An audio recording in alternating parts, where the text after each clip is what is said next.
इस अग्नि स्नान को हम क्लेश नाशन क्रिया कहते हैं। इसका मतलब है ऐसा काम जो आपके आसपास इकट्ठा हुई अशुद्धियों को हटा देता है। इसे करने का विशेष तरीका है और कुछ पीढ़ियों पहले लोग इसे बिल्कुल अच्छे से करना जानते थे। हमने बस इस अग्नि स्नान से लोगों को कई स्थायी बीमारियों से छुटकारा दिलाया है।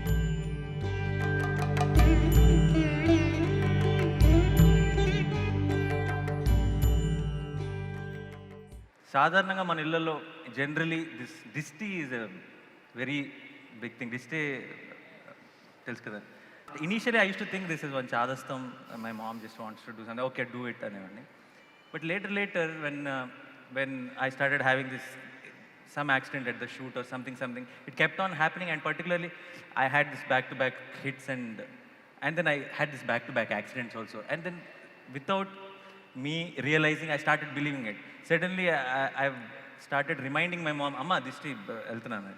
So ఈ దిష్టి అనే కాన్సెప్ట్ రకరకాల మంది రకరకాలుగా చెప్తారు. పీపుల్ సే సమ్ ఎనర్జీ అంటారు, ఇంకోటి అంటారు.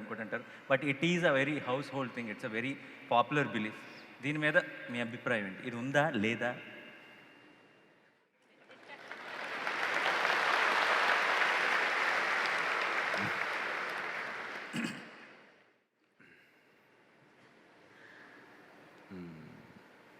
आप रोज नहाते हैं?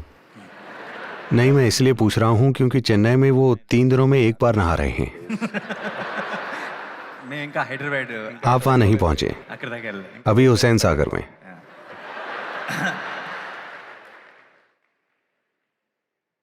तो कल शाम मैं कुछ प्रतिष्ठित लोगों के एक ग्रुप से बात कर रहा था। एक सरकारी अफसर ने कहा ये सभी अमीर लोग हर रोज नहा सकते हैं। मैंने पूछा आप कहां से हैं? दक्षिण भारत में हम नहाए बिना घर से बाहर कदम नहीं रखते, चाहे जो भी हो जाए, चाहे हम पानी न पिए, लेकिन हम पहले नहाएंगे। तो ये नई संस्कृति मत शुरू कीजिए कि इतने दिनों में नहाइए। और शुक्र है आज शुक्रवार है। तो आप अपने शरीर को पानी से धोते हैं। इसका संबंध सिर्फ मिट्टी हटाने से नहीं है। अगर आपके शरीर पर मिट्टी ना भी हो, तब भी क्या आपने देखा है कि पूरे दिन के काम के बाद अगर आप पर कई चीजों का बोझ जमा हो जाए और आप आकर नहा लें तो ऐसा लगता है नया जीवन मिल गया। क्या ऐसा होता है? सिर्फ शरीर को साफ करने की बात नहीं है, बात साबुन की नहीं है, बस शरीर पर पानी का बहना। आप जाकर नदी में डुबकी लगाइए, वहां 10 मिनट रुकिए और बाहर आकर देखिए। ऐसा महसूस होगा जैसे आपका नया जन्म हुआ है। क्योंकि आपको समझने की जरूरत है कि यह शरीर बुनियादी रूप से 5 तत्वों से बना है: पृथ्वी, पानी, अग्नि, हवा और आकाश। इस मौसम में हमारे योग केंद्र में, क्योंकि हमारे यहां एक हवा की टनल है, यानी शांत घाटी से मॉनसून की हवाएं बहकर इस घाटी में केंद्रित हो जाती हैं, और जब ये योग केंद्र की ओर आती हैं तो उनकी रफ्तार 70 से 110 किलोमीटर प्रति घंटा हो जाती है, दिन के अलग अलग समय पर। तो इस समय हमारे सभी लोग साधना करते हैं। वो हवाओं में इस तरह खड़े हो जाते हैं, क्योंकि ये वायु स्नान है। जल स्नान अब रोज करते हैं, वायु स्नान भी किया जा सकता है। योगी हमेशा अपने शरीर पर मिट्टी लगाते थे, लेकिन आज इसने स्पा में मड बाथ का रूप ले लिया है। ठीक है, तो मड बाथ भी होता है। Similarly, there is a fire wash. इसी तरह से अग्नि स्नान होता है। इस अग्नि स्नान को हम क्लेश नाशन क्रिया कहते हैं। इसका मतलब एक काम जो आपके आसपास इकट्ठा हुई अशुद्धियों को हटा देता है, क्योंकि आपका शरीर बस यहीं खत्म नहीं होता, ये इससे आगे मौजूद है। क्या आपने इस पर ध्यान दिया है? शायद महिलाएं इस बारे में पुरुषों से ज्यादा संवेदनशील हैं कि किसी को आपको छूने की जरूरत नहीं है। अगर कोई कुछ ज्यादा पास आ जाता है, ये कोई मानसिक चीज नहीं है, वो एक अलग बात है। मानसिक और भावनात्मक पहलू होते हैं, उन्हें छोड़ दीजिए। अगर कोई ज्यादा पास आ जाता है तो वहीं एक भावना पैदा होती है। आप जान जाते हैं कि आपको कुछ दूरी चाहिए।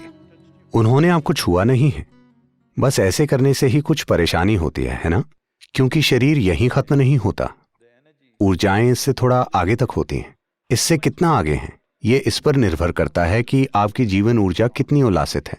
अगर आपकी जीवन ऊर्जा वाकई उल्लासित है तो आप ये पूरा हॉल उससे भर सकते हैं, वरना ये कम से कम थोड़ा आगे तक होती हैं।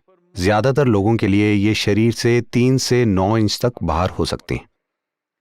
तो जैसे जैसे आपके शरीर पर अशुद्धियां इकट्ठी हो जाती हैं, अगर आप बाहर जाएं, मोटरसाइकिल चलाने पर आप देखेंगे, मैं जब भी मोटरसाइकिल चलाता हूं तब थोड़ा जवान हो जाता हूं, क्योंकि अगर मैं 4-5 घंटे चलाकर वापस आता हूं तो लोग कहते हैं, सदगुरु आपकी दाढ़ी काली हो गई है, काला कार्बन लग जाता है।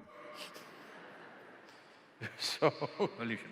तो आप शरीर पर चीजें इकट्ठी करते हैं, आप उसे धोते हैं। इसी तरह आप ऊर्जा सिस्टम पर भी अन्य तरह की चीजें इकट्ठी कर रहे हैं।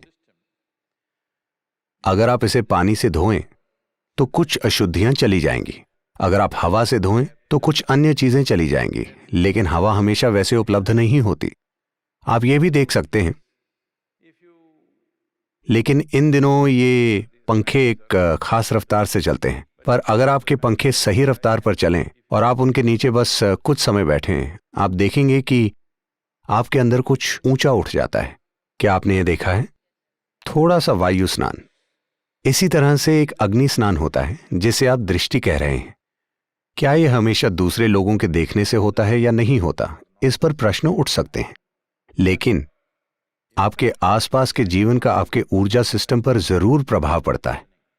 अगर आप में एक आध्यात्मिक प्रक्रिया है, मतलब आप कोई क्रिया कर रहे हैं या कोई ध्यान की प्रक्रिया कर रहे हैं, तो आपको इन चीजों की जरूरत नहीं है, क्योंकि आप जानते हैं कि खुद को अंदर से कैसे धोना है। अगर आप वो नहीं जानते तो ये चीजें महत्वपूर्ण हो जाती। मुझे आपको ये बताना चाहिए कि इसे करने का एक तरीका है जो कुछ पीढ़ियों पहले लोग अच्छे से जानते थे, लेकिन आज मैं देख रहा हूं कि वो बस कुछ जलाकर ऐसा ऐसा करते हैं। अगर आप योग केंद्र में आए तो हम वैज्ञानिक तरीके से क्लेशनाशन क्रिया करते हैं, जैसे उसे किया जाना चाहिए। हमने लोगों को कई स्थायी बीमारियों से सिर्फ अग्नि स्नान के द्वारा छुटकारा दिलाया है। एक चौंकाने वाली बात जो हमें कुछ समय पहले ही पता चली है, वो ये है कि ADHD यानी सीखने की परेशानी से पीड़ित कई बच्चों में अग्नि स्नान के 6 से 8 हफ्तों के बाद जबरदस्त बदलाव आया है। हमने इसकी उम्मीद कभी नहीं की थी। तो आपकी माता ने जाने या अनजाने में आपको अग्नि स्नान देते हुए शायद आपकी सीखने की क्षमता कुछ बढ़ा दी हो। मैं उन्हें नमन करता हूं कि उन्होंने अग्नि स्नान किया। Same. Yeah.